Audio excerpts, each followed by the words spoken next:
Good afternoon students. तो आज अपन बात करने वाले हैं सेक्सुअल रिप्रोडक्शन इन एंजियोस्पर्म्स। तो इस चैप्टर में से नीट में 4 से 5 क्वेश्चन आते हैं। बहुत अच्छा चैप्टर है, चालू करते हैं।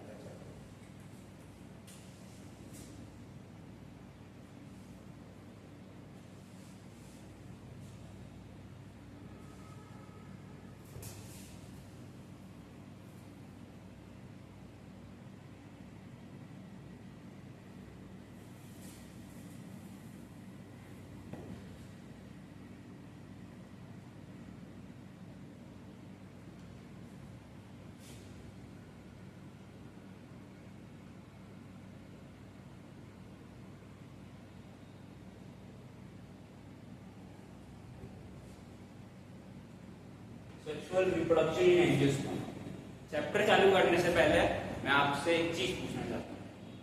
एनसीईआरटी में लिखा हुआ है पहला word, why these flowers are so colourful and full of fragrance. मतलब उसमें ऐसा लिखा हुआ है, व्हाई एवर यू वंडर, तुमने कभी सोचा है कि जो फ्लावर्स इतने सुंदर और कलरफुल क्यों होते हैं? Why ever you wonder why these flowers are so beautiful and full of fragrance. तो इस क्वेश्चन का आंसर इस चैप्टर में ही पता चलेगा अपने को कि जो फ्लावर्स होते हैं अपने वो कलरफुल और फ्रेग्रेंस से भरे हुए क्यों होते हैं। इसका रीजन ये है कि जो कलर होता है वो इंसेक्ट्स को और जो एनिमल्स होते हैं उसको अट्रैक्ट करता है। अट्रैक्ट करने के कारण क्या होता है, जो अट्रैक्शन से क्या होगा, पॉलिनेशन होगा, पॉलिनेशन से फिर फर्टिलाइजेशन होगा और आगे सीड और फ्रूट बनेगा। तो इसका मेन रीजन ये कि भगवान ने फ्लावर्स को, जो गॉड है उसने फ्लावर को कलर्स इसलिए दिया है, फ्रेग्रेंस इसलिए दिए कि इंसेक्ट्स और एनिमल्स उसकी तरफ अट्रैक्ट हो और अट्रैक्ट होकर उसका जो पॉलिनेशन है, परागन जिसको हिंदी में बोलते हैं अपन, वो करे और उससे फिर फर्टिलाइजेशन हो आगे जाके, और फर्टिलाइजेशन से उसके फर्टिलाइजेशन होके फिर उसका सीड और फ्रूट डेवलप हो। तो ये पूरी चीजें अपन इस चैप्टर में डिटेल में पढ़ेंगे, ठीक है।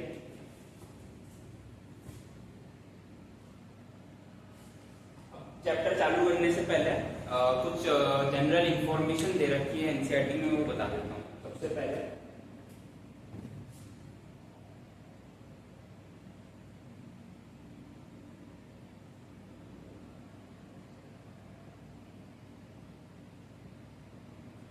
है हॉर्टिकल्चर।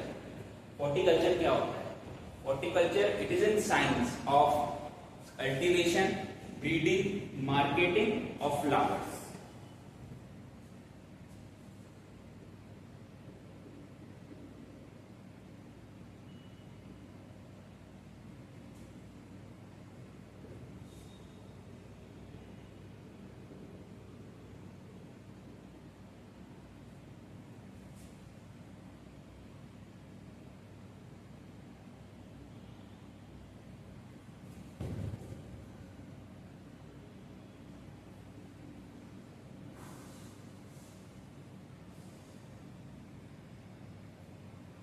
कल्टीवेशन मतलब उगाना, ब्रीडिंग मतलब उनका प्रजनन या फिर रिप्रोडक्शन करवाना, और मार्केटिंग मतलब उसको मार्केट में कैसे अपन सेल करें, वो सब कुछ इसमें आता है हॉर्टिकल्चर में, ठीक है। इसकी डेफिनेशन नीट में आ सकती है। फिर दूसरा है अपना,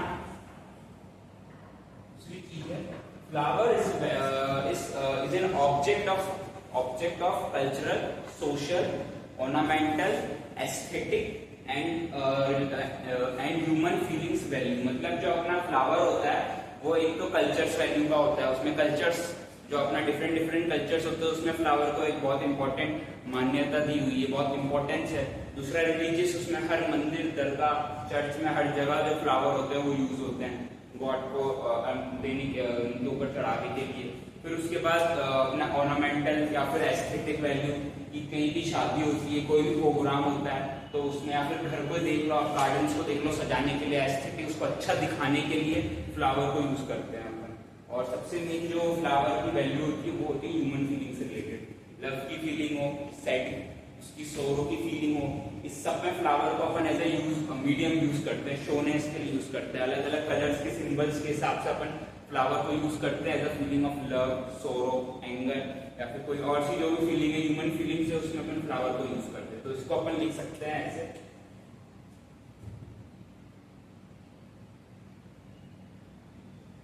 फ्लावर ऑब्जेक्ट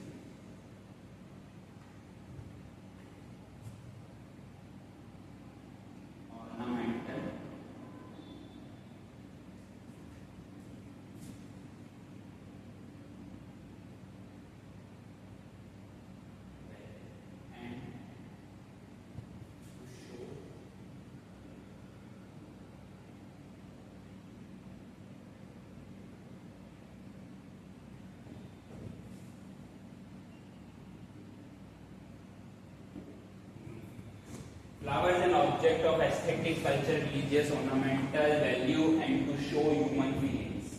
ये हो गया अभी दूसरी बात। तीसरी बात पे आते हैं अपन। तीसरी बात है अपनी, एक एंजियोस्पर्म होता है कैप्सुला करके, ठीक है, उसका जनरल नेम होता है शेपर्ड बर्ड्स। वो क्या है, उसे बोलते हैं अ टिपिकल एंजियोस्पर्म। बताता हूँ उसका मतलब। जो अपने एंजियोस मतलब जो कैप्सुला है ना अपना, वो एक ऐसा एंजियोस्पर्म है जिसके अंदर सारे एंजियोस्पर्म की अपने कोई ना कोई कैरेक्टरिस्टिक मिलते हैं। मतलब वो है ना सारे एंजियोस्पर्म से अपने कैरेक्टरिस्टिक शेयर करता है, इसलिए उसका टिपिकल एंजियोस्पर्म बोलते हैं। जो कैरेक्टर किसी और एंजियोस्पर्म में होंगे वो उसमें होंगे, किसी और एंजियोस्पर्म के कैरेक्टर उसमें होंगे। सारे जितने भी कैरेक्टर है ना वो उसमें प्रेजेंट होते हैं कैप्सुला में। सबसे पहले कैप्सुला को स्टडी करते हैं क्योंकि उसमें सारे अपने कैरेक्टर्स मिलेंगे। जो टिपिकल एक एंजियोस्पर्म होता है, टिपिकल जैसे आप समझ लो कोई एक वो है, एक पूरा कुनबा है, उसका एक लीडर है वो कैप्सुला है। एंजियोस्पर्म एक कुनबा है, उसका एक लीडर है कैप्सुला है। तो जो कैप्सुला होता है उसमें एक टिपिकल एंजियोस्पर्म वाली फीचर्स होते हैं।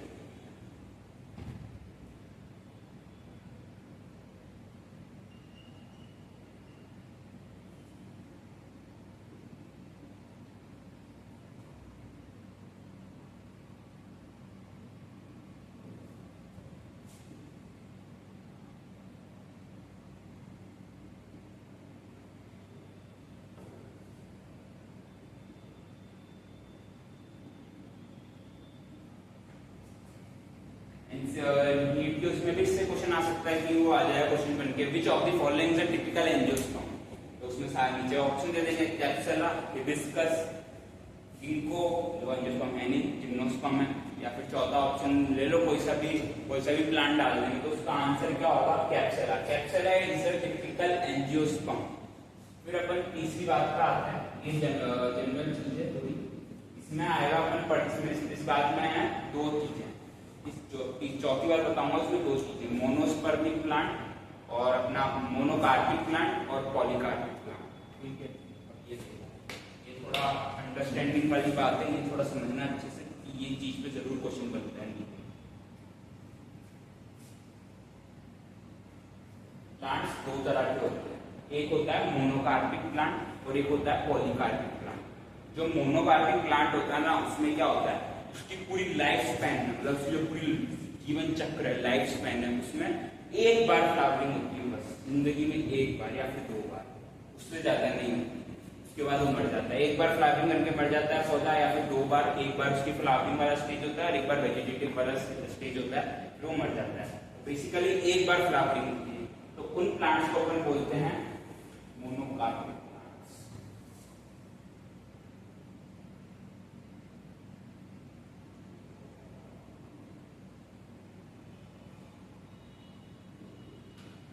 मोनोकार्पिक प्लांट्स, इसके एग्जांपल है अपने बाइनियल और एनुअल प्लांट्स। इसकी पहले डेफिनेशन लिख देता हूं।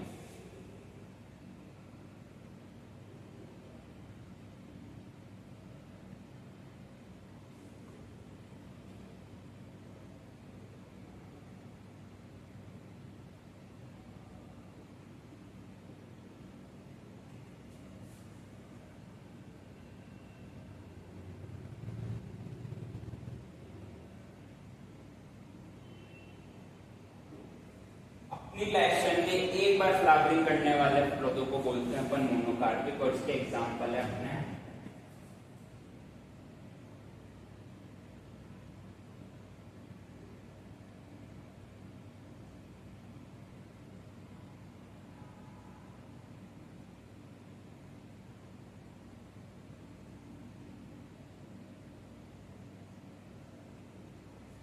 एनुअल प्लांट्स और बाइनियल प्लांट। जो एनुअल प्लांट होते हैं ना उनमें एक बार होती है बस फ्लावरिंग, एक बार फ्लावरिंग होती है फिर मर जाते हैं। और बाइनियल प्लांट्स होते हैं उनमें क्या होती है, 2 साल होता है, 2 साल चलता है। एक साल तो होता है वेजिटेटिव वाला जिसमें वेजिटेटिव फेज चलता है, और दूसरा जो साल होता है उसमें होता है अपना ये जो अपना रिप्रोडक्टिव फेज है, जिसमें फ्लावर और फ्रूट बनेंगे वाला फेज चलता है, फिर वो पौधा मर जाता है, ठीक है। तो ये हो गया अपने एनुअल प्लांट और बाइनियल प्लांट्स। फिर अपना दूसरा है इसमें पॉलीकार्पिक प्लांट।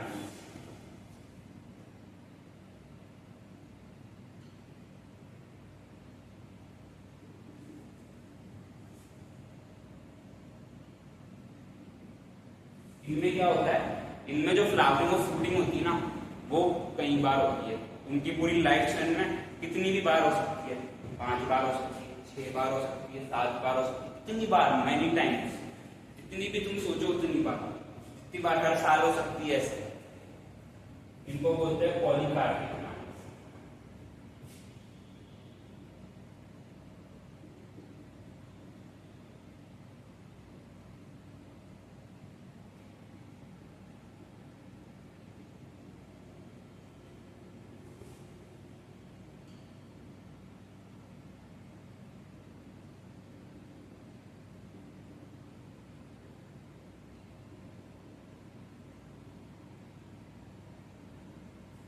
का एग्जाम्पल होता है पॉलीकार्पिक प्लांट्स का होता है एग्जाम्पल अपना है, पॉलीकार्पिक प्लांट का अपना जो एग्जाम्पल है वो है पेनियल प्लांट्स।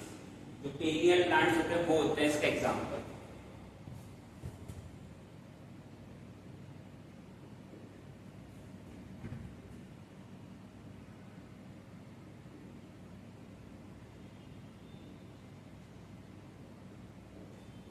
ये तो होगी सिंपल बात, ये तो नॉर्मल बात होगी। अब आता है जो नीट का क्वेश्चन होता है, जो नीट में आता है क्वेश्चन वो आएगा अब, वो है अपना दो चीजें जो इसके एक्सेप्शन, पॉलीकार्पिक प्लांट के एक्सेप्शन है वो आते हैं अपने नीट के पेपर में, जो पूछे जाते हैं, बहुत बार पूछे गए हैं और बहुत इंपॉर्टेंट, और उस पर ध्यान देना वो सबसे मेन बात है इस स्टार्टिंग के चैप्टर। तो उसमें जो सबसे पहला आता है एक्सेप्शन बोल सकते हैं अपन उसे, एक्सेप्शन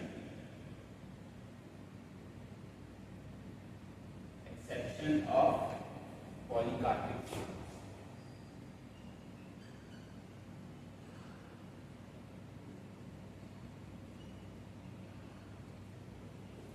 तो इसमें पहला एक्सेप्शन जो आता है वो है बैम्बू।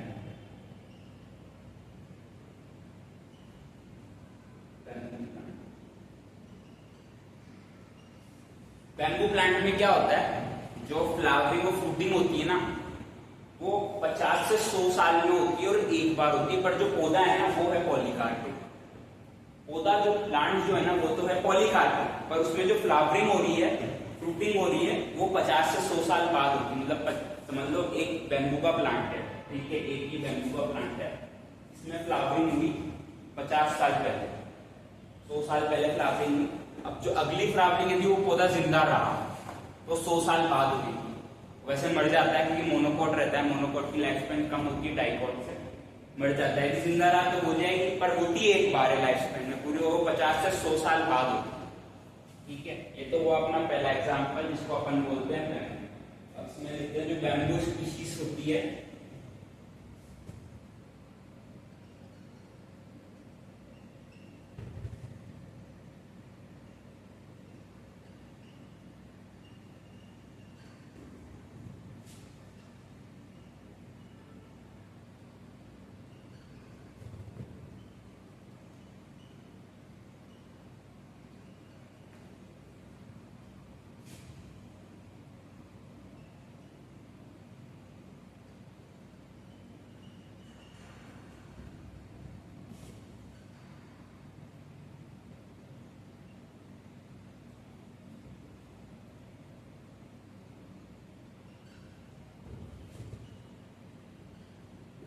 जो फ्लावरिंग होती है ना 50 से 100 साल बाद, वो बहुत मास में होती है, मतलब बहुत ज्यादा होती है, इतनी ज्यादा होती है उसको जरूरत ही नहीं पड़ती वापस पौधे को होगा, तो मास फ्लावरिंग और फ्रूटिंग होती है।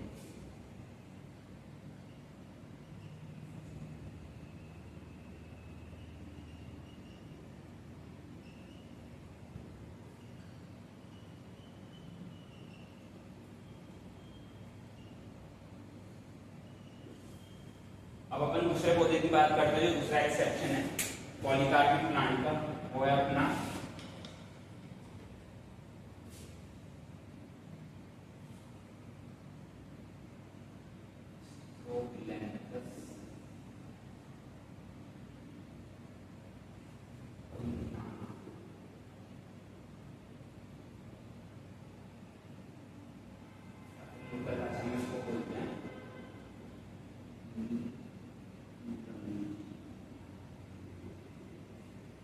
दूसरा जो एक्सेप्शन है वो है स्ट्रोबिलैंथस कुंतियाना, जिसका लोकल नाम है नील कुरंजी, नीले रंग का नाम से आया नील कुरंजी। इसमें क्या होता है, इस पौधे में जो फ्लावरिंग होती है ना वो हर 12 साल के बाद होती है। इसका एनसीईआरटी में दे रखा है अच्छा खासा एग्जाम्पल, पूरा समझा रखा है कैसे क्या फ्लावरिंग का क्या सीन है इसका। इसमें जो लास्ट टाइम फ्लावरिंग हुई थी ना वो अपनी हुई थी 6 अक्टूबर जो लास्ट टाइम फ्लावरिंग हुई थी वो हुई थी अपनी अक्टूबर 2006 में। अक्टूबर 2006 में फ्लावरिंग हुई थी। फिर जो अगली फ्लावरिंग हुई है वो हुई है अक्टूबर 2018 में, तो 12 साल का अंतर। और जो अगली फ्लावरिंग होगी वो होगी अपनी अक्टूबर 2031 में। तो हर फ्लावरिंग के बीच में 12 साल का अंतर है। अब क्या सीन होता है, जो ये है ना फ्लावर, ये अपना मिलता है कर्नाटक, केरल और तमिलनाडु का जब बॉर्डर मिलता है ना वहां पर, और वहां पे एक पहाड़ होते हैं नीलगिरी हिल्स करके, ठीक है, हिल्स होते हैं, उस हिल्स पे अपने को एक प्लांट मिलता है, वहां पे फ्लावरिंग होती है हर 12 साल में। और जब होती है ना तो ये इतनी सुंदर दिखती है कि वो पहाड़ जो है ना नीलगिरी, वो इस पौधे के कारण ही बना है कि वो जो पहाड़ पूरे होते हैं ना वो नीले रंग के हो जाते हैं, बिल्कुल बिल्कुल नीले रंग के। पूरा जो पहाड़ है ना पूरे पहाड़ पे पौधा प्रेजेंट है, हर जगह पे प्रेजेंट होता है नीलगिरी हिल्स पे। और जब फ्लावरिंग होती है तो पूरा पहाड़ नीले रंग का हो जाता है, नीले रंग का हो जाता है। और है ना जो टूरिस्ट का बहुत बढ़िया अट्रैक्शन वो रहता है, मतलब बाहर से लोग बाग देखने आते हैं, बढ़िया माहौल रहता है वहां पर, एटमोस्फेयर भी बढ़िया शांत बिल्कुल ठंडा रहता है। घूमने जाना 2031 में जब होगा flowering.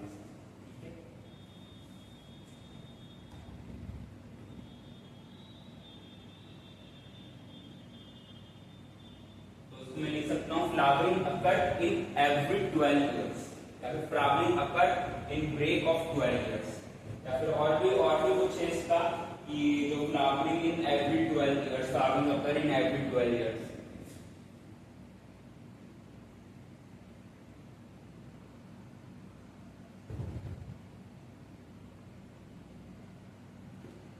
Last flowering occur on October 2006 and now it is occurring in October 2018.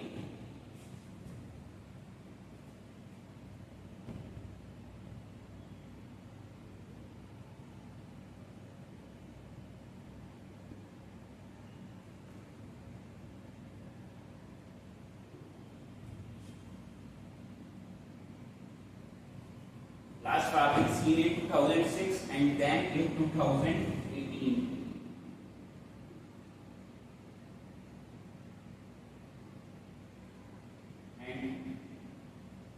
Next flowering will happen in 2031.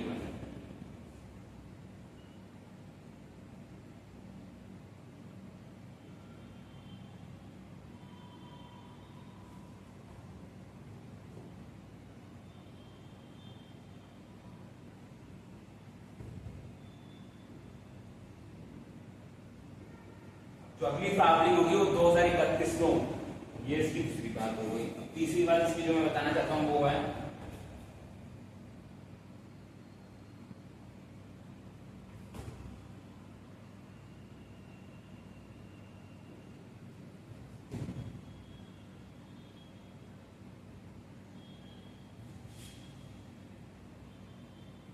this plant is located at Nilgiri Hills। ऐसे लिख सकते हैं अपन, this plant is found in ये अलग सा लगेगा English, this plant is found in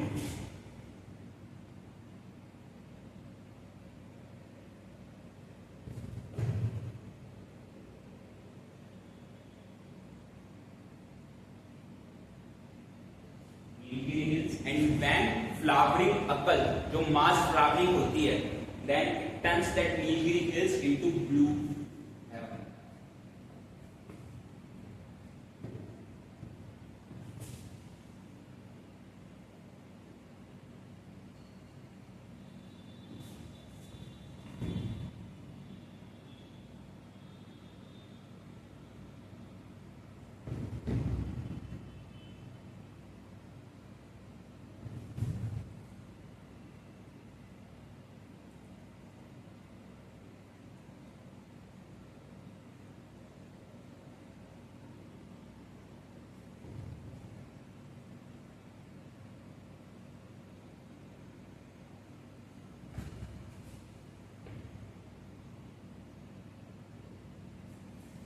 plant is found in Nilgiri hills and when mass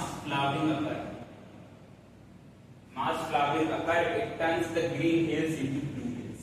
जो हरे रंग के पहाड़ थे वो कन्वर्ट हो जाते हैं अपने ब्लू कलर के पहाड़। इन दोनों चीजों में से नीट में क्वेश्चन जरूर आता है। इसमें से क्या आ सकता है कि ये बैम्बू प्लांट है, इसकी 50 से 100 ईयर में फ्लावरिंग होगी है, तो उसमें ऑप्शन डाल के दे देगा कि 50 से 100 होती है, 150 से 200 होती है, या फिर 50 से 150 से 200 होती है, 200 से 150 होती है, ऐसे कुछ भी ऑप्शन करके डाल देगा। और इसमें डाल देगा स्ट्रोबिलियंथस कुंथियाना में फ्लावरिंग कितने साल बाद होती है, 12, 18, 10, 8 ऐसे करके। तो ये तो होगा अपने जो चैप्टर का जनरल इंट्रोडक्शन, जो स्टार्टिंग इंट्रोडक्शन है इस चैप्टर की। अब हम आगे आते हैं फ्लावर के बारे में।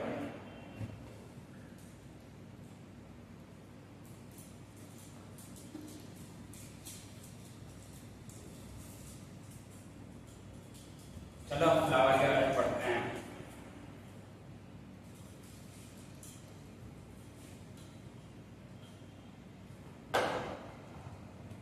पढ़ने से पहले मतलब अपन कोई चीज पढ़ते हैं तो उससे पहले अपने को जानना चाहिए वो चीज की उत्पत्ति कहाँ से हुई, मतलब उस चीज का ओरिजिन कहाँ से हुआ है। तो फ्लावर को पढ़ाने से पहले, स्ट्रक्चर को पढ़ाने से पहले मैं बताना चाह रहा हूँ आपको कि इसकी जो फ्लावर की उत्पत्ति है, ओरिजिन की, फ्लावर बनता कैसे है, पौधे में एक फ्लावर डेवलप कैसे होता है वो बताऊंगा। तो सबसे पहले अपन देखते हैं चलो फ्लावर के ओरिजिन के बारे में।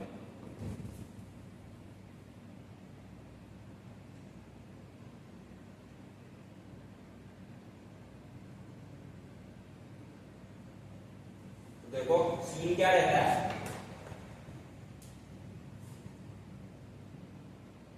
ये डेवलपिंग स्टेम है, ठीक है। इसके ऊपर यहाँ पे प्रेजेंट है अपने टिप पर। टिप पे क्या होती है, अपन ने एनाटॉमी ऑफ फ्लावरिंग प्लांट में पढ़ा था, टिप पे क्या प्रेजेंट होती है, अपाइकल मेरिस्टेम। तो ये है अपनी अपाइकल मेरिस्टेम।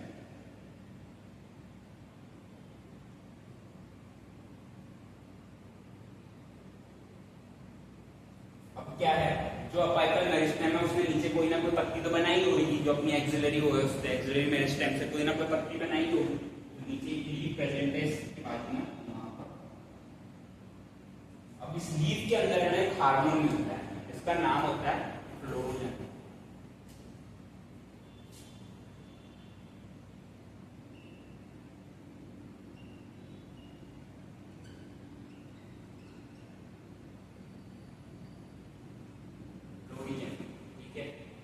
यही हार्मोन रिस्पॉन्सिबल है फ्लावर बनाने। क्या होगा, इसका एक्शन कैसे होता है वो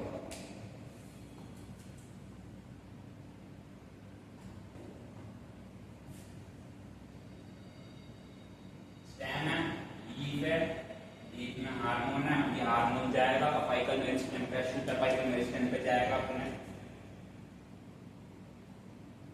शूट अपाइकल मेरिस्टेम पे जाएगा। वहां पे जाके क्या करने वाला है,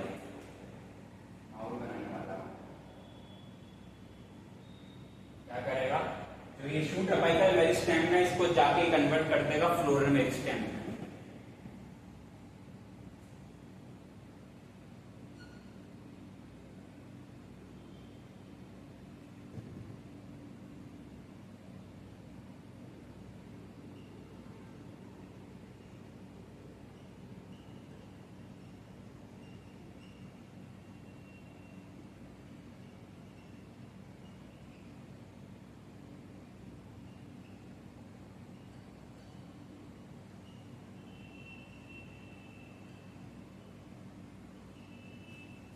जो अपनी शूट अपाइकल मेरिस्टेम थी और वो कन्वर्ट हो चुकी है, बन चुकी है वो अपनी फ्लोरल मेरिस्टेम।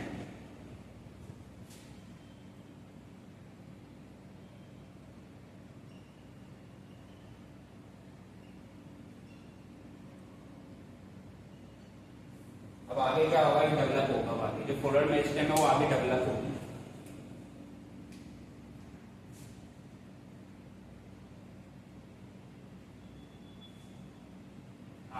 जा रहा है वहां पर, जो सोर्स है वहां से निकल रहा है हार्मोन, अपनी जगह पे पहुंच रहा है। आगे का डेवलपमेंट होगा तो उसमें हार्मोन की जरूरत तो पड़ेगी, तो वो जा ही रहा है वहां पर सोर्स तक।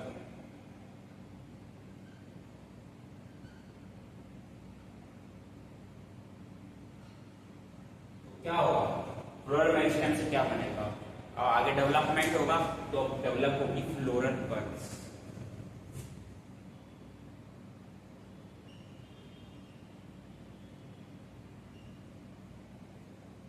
फ्लोरल बड्स डेवलप हुई। अब चौथा स्टेज आएगा जिसे जो अपन मेन पढ़ते हैं वो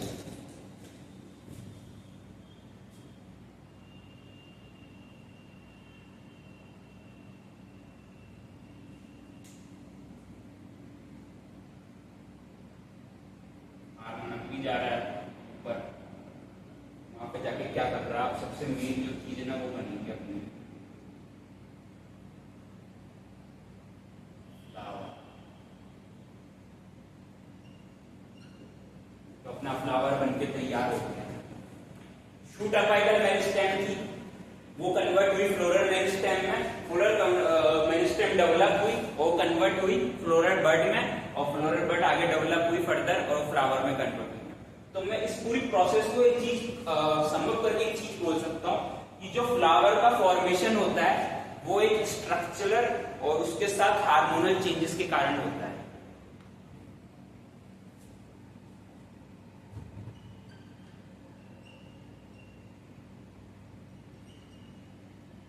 development of flower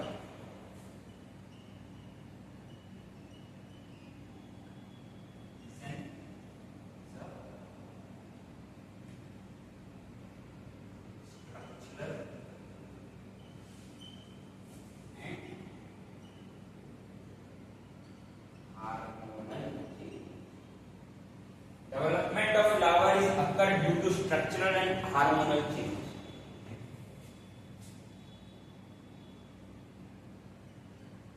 Occur due to structural and hormonal changes. Just like in humans, puberty आती है, हार्मोनल चेंजेस चलते हैं, वो सब होता है, तो उससे अपनी प्यूबर्टी आती है और इंसान बनता है। आगे जो सेक्स हार्मोन्स होते हैं वो सेक्स उसको डेवलप करते हैं। इसी सेम समझ लो फ्लावर में फ्लोरोजन हार्मोन है, वो जो नॉर्मल शूट अपाइकल मेरिस्टेम में जो आगे जाके पत्ती और स्टेम बनाती उसको वो कन्वर्ट कर रहा है फ्लोरल मेरिस्टेम में, और फ्लोरल मेरिस्टेम से वो आगे बन रहा है फ्लोरल बड और फिर वो फ्लावर में डेवलप हो रहा है। तो बेसिकली क्या है, ये हार्मोनल और साथ में स्ट्रक्चर भी चेंज हुआ है। पहले वो मेरिस्टेम थी, छोटे छोटे टिश्यू थे, फिर वो फ्लोरल बड में कन्वर्ट हुआ, वो फ्लावर एक फुली डेवलप फ्लावर में कन्वर्ट हो गए।